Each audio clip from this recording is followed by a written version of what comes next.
In this video, I'm making a pretty weird looking toolbox that has all these gears and moving parts on it. And the thought behind this, besides just I think it looks cool, is that it'll only open when you want it to open. So if you're moving it around and stuff, the drawers will stay locked and your stuff won't fall out. But once you set it down, you can pull out on those two bottom drawer handles and then the whole thing will open up for you. I don't usually get to work with a lot of hardwoods just because they're so expensive, but I recently got a bunch of walnut from my grandpa, so I'm going to be able to use that in this video. And the first thing I'm doing is I'm cutting the four sides of my toolbox to length at the miter saw, and then I'm going to bring that over to the table saw to cut them to width.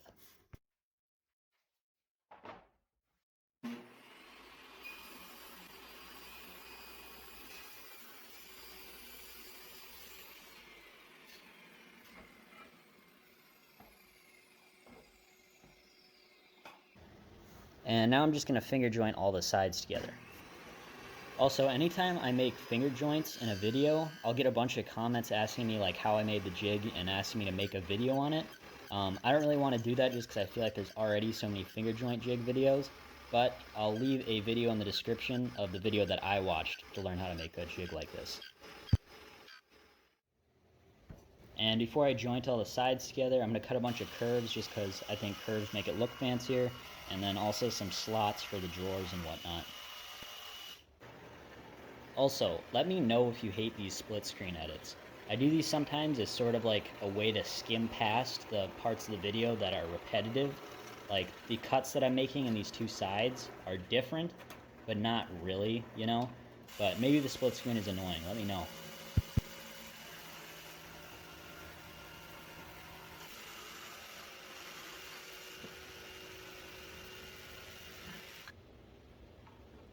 And now the sides are done, so I can glue them together.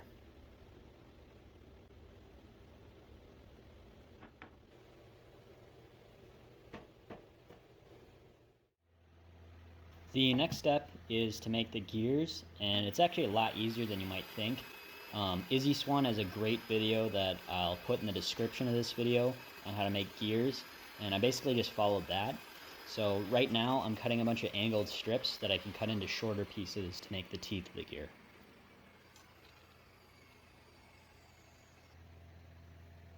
Also, before I cut this into a bunch of tiny pieces, I'm going to sand down all the edges, and this will just let the gear move a lot freer. It won't stick as much with softer edges. And I'm breaking out the ancient technology to cut these pieces because I'm pretty sure if I use my power miter saw, the teeth would fly all over my shop.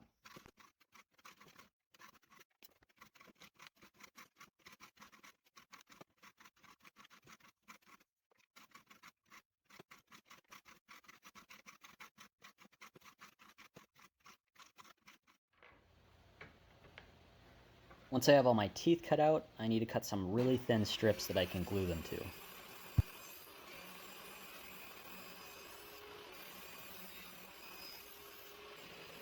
And also the reason that I glue these teeth to the strip instead of directly to the wheel of the gear is because it's going to be pretty hard to get the right spacing of the teeth on like a round object. It's a lot easier on something that's flat to get the right spacing.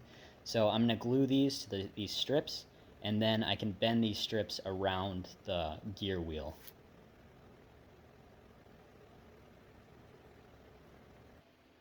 And now to make the center wheel part of the gear, I was luckily able to find some hole saws of the right sizes for this, but if you don't have those, you can always just use like a jigsaw or a bandsaw or something. So I made two of these bigger size gears and then two of these smaller size gears.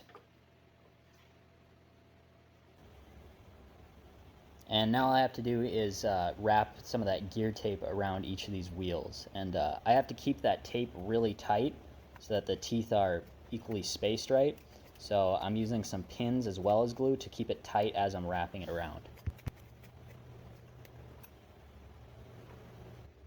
And then just so these gears aren't so bulky, I'm going to drill out most of the center.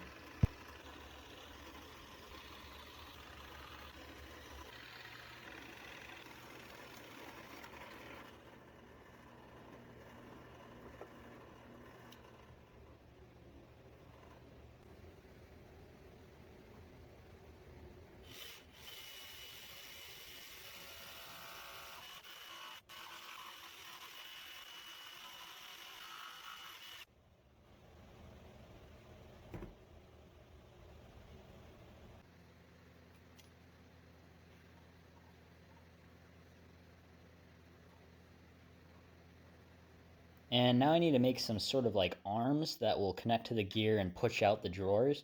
And these are going to have a very large curve in them where the grain basically switches direction, making that spot pretty weak. So to prevent this, I'm going to make like a sort of plywood, walnut plywood, that I can cut these shapes out of.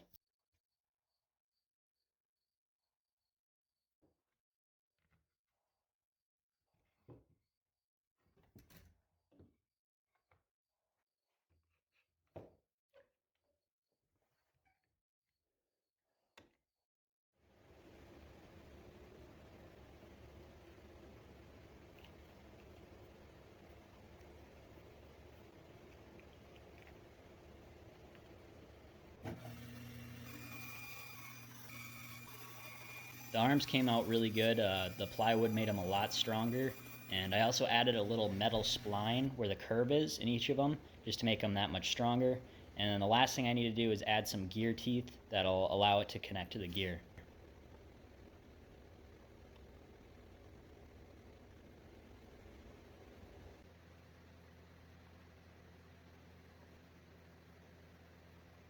And now I need to make a bunch of boxes for all the drawers and compartments and stuff. And all the drawers are a little bit different in size, but I mean, at this point, I feel like everyone's seen how to make a box, so I'm kind of just going to skim past this. They're more or less the same. I just cut out a bunch of different size sides, brought all those sides over to the table saw, and cut about a million finger joints, and then glued those together to make each of the 6 boxes.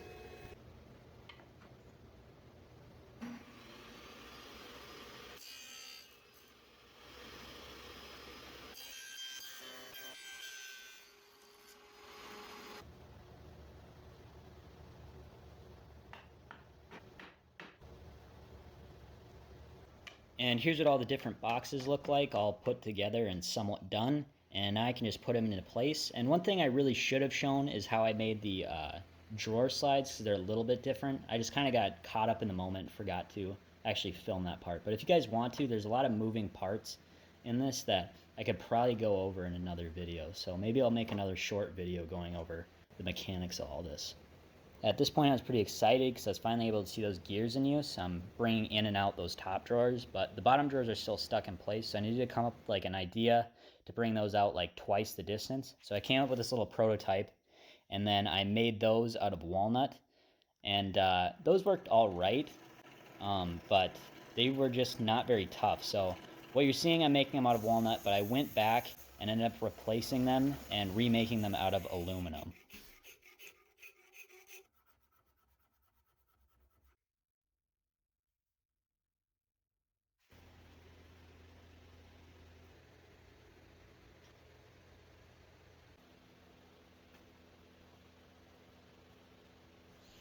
And the last part of this toolbox that I need to make is the handle.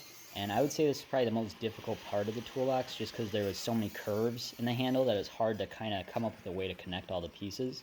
Yeah, that's what I'm going to do here. There's a lot kind of going on here that I don't know if I'll be able to explain well, so I'm just going to kind of shut up and let it play out.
And now that is basically it for the handle. Well, except I added teeth, but that's obvious.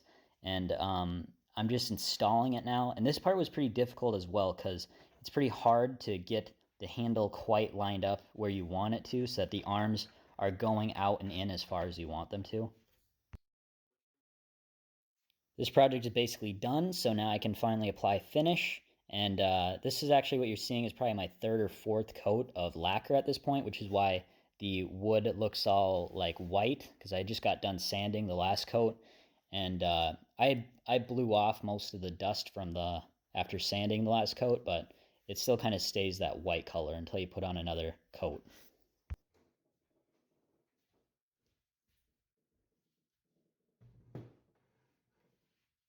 And it is done. You just have to unlatch those bottom handles. Again, something I forgot to film. I'm sorry about that.